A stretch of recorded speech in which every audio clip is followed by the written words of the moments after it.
నేను ఓకే కాదండి. ప్లీజ్ ప్రధానంగా జేపీ గారు చెప్పేది ఏంటంటే ఒక విశాలమైన భావజాలంతో, విశాలమైన దృక్పథంతో వారు చెప్తున్నారు. కానీ అది ఆ, బాబాసాహెబ్ అంబేద్కర్ గారు రాజ్యాంగాన్ని రాయకముందు 1932లో జాగ్ పాక్ తోడక్ మండల్ అని చెప్పేసి ఇప్పుడున్న లాహోర్లో ఒక సభ జరుగుతుంటే దానికి అన్హిలేషన్ ఆఫ్ కాస్ట్ అని ఒక పుస్తకం రాశారు. అంటే అదొక స్పీచ్ యాక్చువల్గా.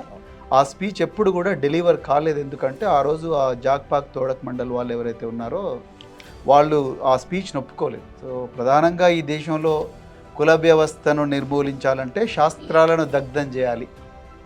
శాస్త్రాలను దగ్ధం చేస్తే తప్ప ఈ కుల వ్యవస్థ నిర్మూలన కాదు. Because caste is not a division of labour, it's a division of labourers, that to permanent division of labourers, immutable and kind of permanent division of labourers. అందుకొరకు అలాంటి పరిస్థితుల్లో ఈరోజు మనం ఒక చాలా విశాలమైన దృక్పథంతో కుల వ్యవస్థ నిర్మూలించబడాలి అనడం ఇంప్రాక్టికల్ అని నేను అనుకుంటున్నా.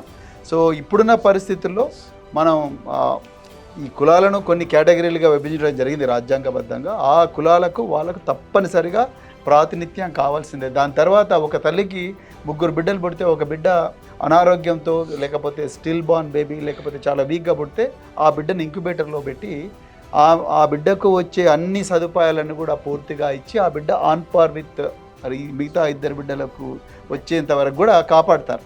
కాపాడిన తర్వాతనే వాళ్ళని ఒక లెవెల్కు తీసుకొని వస్తారు. సో ఆ పరిస్థితి ఈరోజు నేను ఇంతకుముందే చెప్పాను, ఒక రజక కులము, ఒక బీసీ కులాల్లో, ఎస్సీ కులాల్లో వాళ్ళిద్దరు పెళ్లి చేసుకొని వాళ్ళ చంటి పాపతోని దేవాలయం పోతే నిన్న అంటే 80 సంవత్సరాల స్వాతంత్రం వచ్చేంత కూడా దేవాలయంలో పోతే వాళ్ళను పిచ్చి పిచ్చి కొట్టి ఆ బిడ్డ చనిపోయింది, చిన్న 2 నెలల పసిపాప.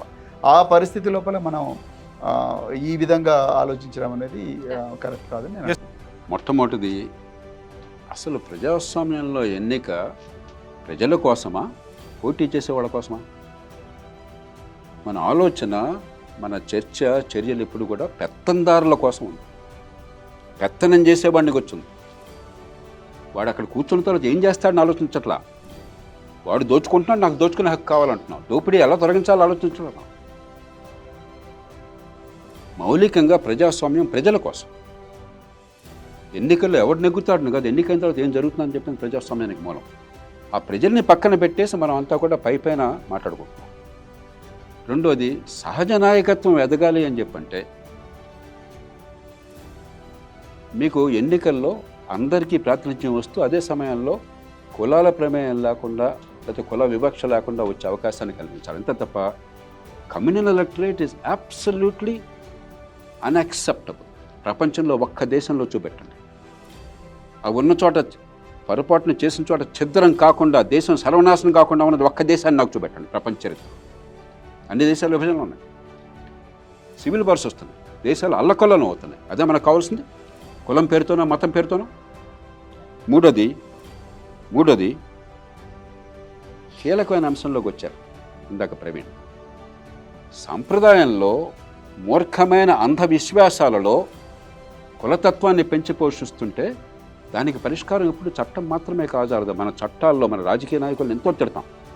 నేను బహుశా అందరికంటే ఎక్కువ విమర్శిస్తాను హేతుబద్ధంగా. కానీ భారత రాజకీయంలో గత 75 ఏళ్ళుగా 75 ఏళ్ళుగా అద్భుతమైనది ఒకటి ఉన్నది.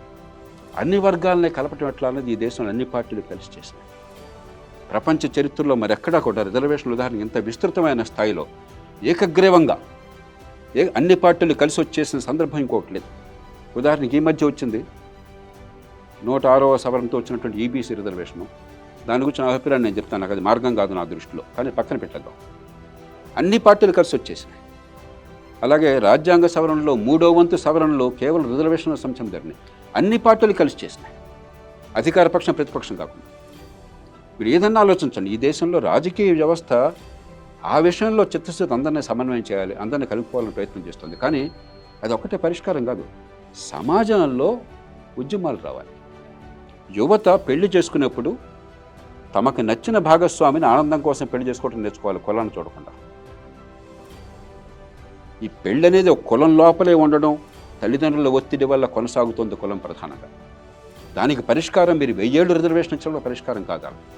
సమాజ సమస్యలకు ప్రతిదానికి రాజకీయం లేకపోతే చట్టం మాత్రమే పరిష్కారం కాదు.